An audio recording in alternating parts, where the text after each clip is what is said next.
Little update on the 240. She's running great. I just put some new brakes on there, redid the brake fluid and the brake master cylinder and stuff like that. I didn't film any of that, but got her running again, and so she's doing fine right now. One thing that I'm going to be addressing today, hopefully, is the steering wheel. I'm going to actually get to working on a lot more interior bits. So with the steering wheel, it is down to the metal up here, so yeah, that's not good. So we're going to replace this today with a brand new Momo one. Okay, so pretty easy. Start off by, like, there's just some clips behind here. You can't really feel them. You just kind of pry up at the same time, kind of maybe even stretch it out like a little bit. That's how I kind of did it. And then, oops, didn't mean to pull it that hard. I was able to kind of just like pry it open like that. Like, you can see it on that little part right there on top.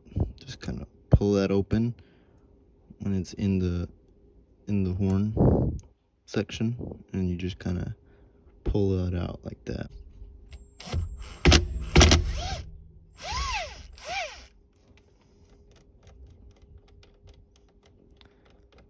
All right, and once you get this loose,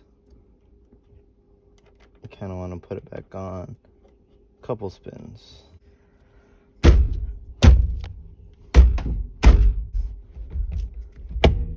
Oh, there you go.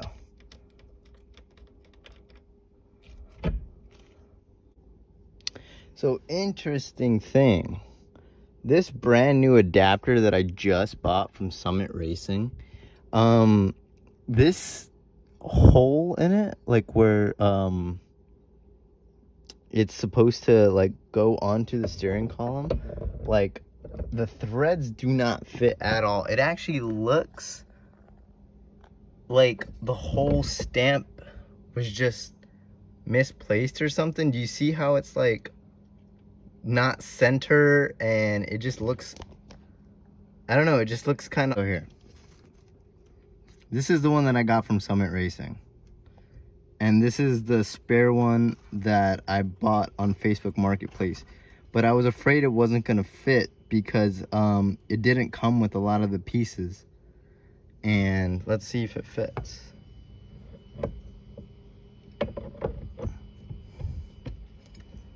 Yeah, this is like a way better fit than the other one.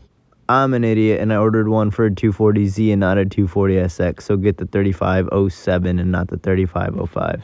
Okay, so I put the old hub on there, the one that I bought from Facebook Marketplace, but the kid, whenever he sold it to me, he forgot the little ring that kind of clips into everything. But anyways, 19 millimeter, I had to just fucking crank that shit down, dude.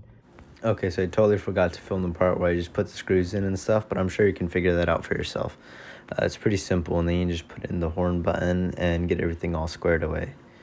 Make sure you tighten your bolts pretty tight, and you should be looking good.